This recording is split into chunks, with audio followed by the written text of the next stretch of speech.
UPSC ટોપર્સમાં 3 વિદ્યાર્થી ગુજરાતના છે। યુપીએસસી સિવિલ સર્વિસ પરીક્ષાનું પરિણામ જાહેર થયું અને વર્ષ 2024માં લેવાયેલી પરીક્ષાનું ફાઇનલ પરિણામ જાહેર થયું છે। ટોપર્સમાં 3 ગુજરાતના વિદ્યાર્થીઓ છે। અમદાવાદના કોન્સ્ટેબલના પુત્રએ યુપીએસસી પાસ કરી લીધી છે। યુપીએસસીમાં 473 રેન્ક સાથે ક્લિયર કરી છે। તો અંશુલ યાદવે યુપીએસસી પાસ કરી મહિલાઓ ઉમેદવારોએ બાજી મારી છે અને ગુજરાતની હર્ષિતા ગોયલ બીજા અને માર્ગી શાહ ચોથા સ્થાને આવી છે।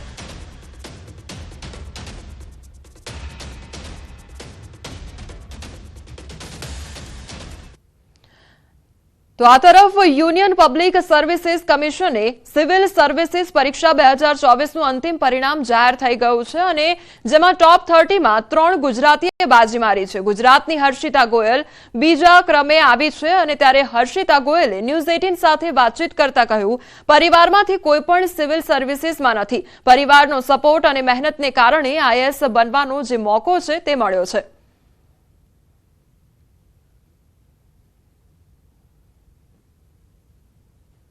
हर्षिता गोयल हमारे साथ है, जो यूपीएससी का जो परिणाम जो डिक्लेयर हुआ है उसमें ऑल इंडिया रैंक 2 हर्षिता आई है। हर्षिता अपने साथ है। Harshita, first of all congratulation. Thank you sir.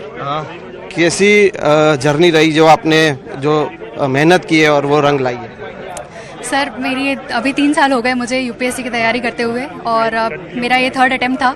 पहले 2 अटेम्प्ट से मेरी प्रीलिम्स नहीं हो पाई थी, सो कंसिस्टेंटली मेहनत करने का ट्राई किया।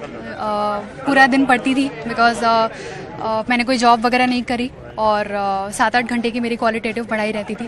जितना टाइम पढ़ती थी उतना टाइम ट्राई करती थी कि उसको ऑनेस्टली मैं अपना दे पाऊँ, 100% जितना दे पाऊँ, और फोकस के साथ पढ़ने का ट्राई किया और ये याद रखा कि फैमिली के लिए कर रही हूँ।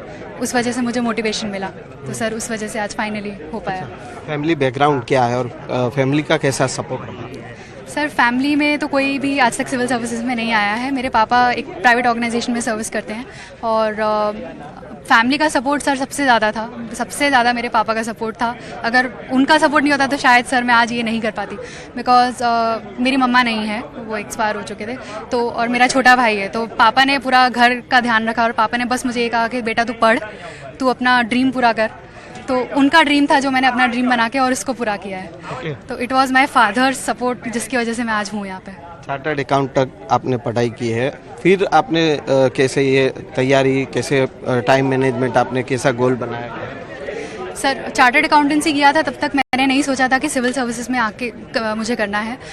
हमेशा से कुछ लोगों के लिए करना है ये तो था ही, बट पापा ने फिर मुझे गाइड किया कि बेटा आप सिविल सर्विसेज में आके कर सकते हो, और उनकी बात फिर मैंने मानी कि हाँ मैं इस चीज़ में आके कर सकती हूँ। और जब मैंने इसका सिलेबस देखा, जब पढ़ाई देखी, तो मुझे भी काफ़ी इंटरेस्टिंग लगा कि मुझे करना चाहिए ये। तो उसके बाद जैसे ही मेरा CA क्लियर हुआ मैंने फिर सिविल सर्विसेज की तैयारी शुरू कर दी। सेकंड रैंक आया, अभी क्या आगे गोल क्या है, आप क्या बनना चाहते हैं? सर IAS बनने का मेरा सपना था, तो वो पूरा हुआ और आगे जो भी मुझे अथॉरिटी मिलेगी उसको लोगों के लिए अच्छे से यूटिलाइज़ कर पाऊँ, यही मेरा गोल है। और जो भी मुझे विमेन के लिए और बच्चों के लिए जो करना था उनके लिए मैं अच्छे से करना चाहूँगी sir. Thank you.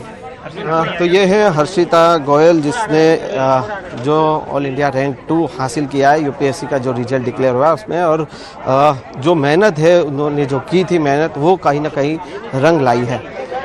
Camera person खेंगा Rathore के साथ Sanjay tank, news 18 network, Ahmedabad. અમદાવાદના કોન્સ્ટેબલના પુત્રે યુપીએસસી પાસ કરી છે, તે હવે આઈપીએસ બની શકે છે। તો અંશુલ યાદવે યુપીએસસીમાં 473 રેન્ક મેળવ્યો છે। અંશુલ યાદવ એક પોલીસ કોન્સ્ટેબલના પુત્ર છે અને તેમના પિતા અમદાવાદના મેઘાણીનગર પોલીસ સ્ટેશનમાં હેડ કોન્સ્ટેબલ તરીકે ફરજ બજાવે છે। પોલીસ કોન્સ્ટેબલ સુભાષ યાદવ પોતાના પુત્રો પાછળ મહેનત કરી તેમના માટે રોલ મોડલ બન્યા છે, ત્યારે પોલીસ ખાતામાં પણ ખુશી મળી રહી છે। આજે યુપીએસસીનું એક્ઝામનું રિઝલ્ટ આવ્યું છે, ત્યારે ગુજરાત પોલીસમાં ફરજ બજાવતા એક પોલીસ કોન્સ્ટેબલના પુત્રે યુપીએસસીમાં 473 રેન્ક લાવીને અને આઈપીએસ બનવાનું સપનું પૂરું કર્યું છે। ક્યાંક ને ક્યાંક એક પોલીસ કોન્સ્ટેબલના પુત્ર હવે આઈપીએસમાં નજર આવશે, ત્યારે અંશુલ યાદવ આપણી જોડે છે। અંશુલ, સૌથી પહેલાં તો આપને અભિનંદન કે આપે આ પરીક્ષા પાસ કરી છે। બહુ આભાર અને થેન્ક યુ। કઈ રીતની મહેનત, કેટલા વર્ષની મહેનત અને કેવું લાગી રહ્યું છે? 4 વર્ષની મહેનત હતી અને 10 થી 12 કલાક મેં મહેનત કરી હતી બધા દિવસે અને તેનું પરિણામ આવ્યું છે. કેટલા કલાક અને કેટલા વર્ષથી આ પ્રયાસ કરી રહ્યા હતા, કેટલો અટેમ્પ હતો અને કઈ રીતે આ ખુશી વ્યક્ત કરી રહ્યા છો? આ મારો 4th એટેમ્પ્ટ હતો. પહેલાં 2 એટેમ્પ્ટમાં હું પ્રિલિમ્સ ક્લિયર નથી કરી શકતો કેમ કે મેં જોબ સાથે આપેલી હતી અને મારી જોબ ઓરેકલ બેંગ્લોરમાં હતી. તે બહુ હેક્ટિક હતી અને આ મારો 2nd મેન્સ છે અને ફર્સ્ટ ઇન્ટરવ્યૂ છે. ત્યાં મને સફળતા મળી છે. શું ક્યાં રહેવા માંગશો? ગુજરાતમાં રહેવા માંગશો અને જે રેન્ક છે પ્રમાણે આપને કઈ પદવી એટલે કયા કેડરમાં આપ જઈ શકો છો? Gujarat one of the my first preference, but જો મારી રેન્ક છે જેના પ્રમાણે મને કેડર મળશે તો તે અત્યારે જાહેર નથી થયું અને પછી ખબર પડશે. પણ ગુજરાતમાં હું સર્વ કરવા માટે વધારે ખુશ છું કેમ કે ગુજરાત મારી કર્મભૂમિ છે એટલા માટે. ફાધર કોન્સ્ટેબલ તરીકે અને હવે આપ એક ઓફિસર, કેમ કે યુપીએસસી ક્લિયર છે એટલે આઈપીએસ અથવા આઈઆરએસ બેમાંથી કંઈક તો બનશો, તો કેવું ફીલ કરી રહ્યા છો આપ? મને અત્યારે તો આ રિઝલ્ટની સૂચના મળી છે એટલે થોડું રિઝલ્ટ સિંક ઇન થઈ રહ્યું છે, પર ઓફકોર્સ વધારે ખુશી થઈ રહી છે અને આગળ પણ હું પ્રયાસ કરીશ કે મને આઈએસ મળશે અને બીજી વખત કોશિશ કરીશ. ફાધરને ગર્વ મહેસૂસ કરાવો છો? કોન્સ્ટેબલ તરીકે એમને આપની મહેનત કરી છે. મારા ફાધર મારા માટે રોલ મોડલ છે.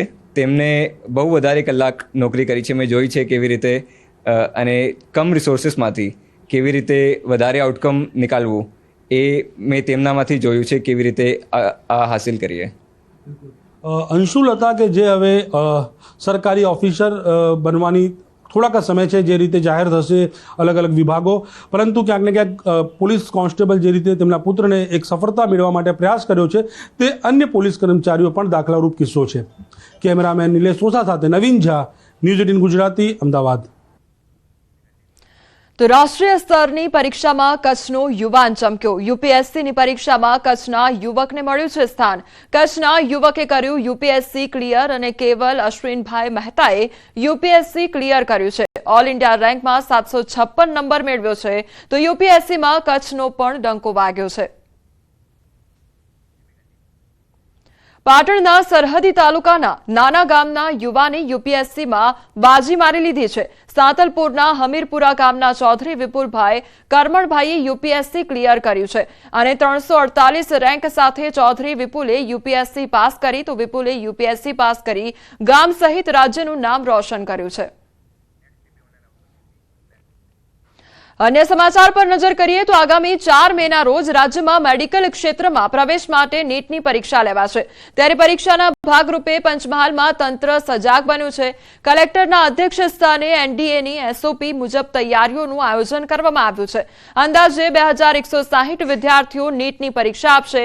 તો ગોધરા અને વેજલપુર મળી કુલ 4 પરીક્ષા સેન્ટર પર પરીક્ષા યોજાશે. કોઈ ગેરરીતિ ન થાય એ પ્રકારે પરીક્ષાનું આયોજન કરવામાં આવ્યું. નોંધનીય છે કે ગત વર્ષે ગોધરા ખાતે નીટની પરીક્ષા પૂર્વે વિદ્યાર્થીઓને ચોરી કરી પાસ કરાવવાના ષડયંત્રનો પર્દાફાશ થયો હતો. આપણા જિલ્લામાં લગભગ 2160 જેટલા કેન્ડિડેટ્સ 4 અલગ અલગ સેન્ટર્સ ઉપર પરીક્ષા આપવા માટે આવશે. એમાં જે એક્ઝામિનેશન સેન્ટર છે એમાં એન્જિનિયરિંગ કોલેજ છે, 2 એન્જિનિયરિંગ કોલેજ છે, પછી ગવર્મેન્ટ પોલિટેકનિક છે, પીએમ શ્રી જવાહર નવોદય વિદ્યાલય છે અને government aided Saint Arnold school છે. એ 4 સેન્ટર્સ ઉપર સેન્ટરના superintendents, deputy superintendents, city coordinator બધાની સાથે વિગતવાર ચર્ચાઓમાં થઈ ગઈ છે અને એનટીએ તરફથી જે ગાઈડલાઇન્સ આપણે મળી છે, એસઓપી જે મળી છે એના પ્રમાણેની તૈયારી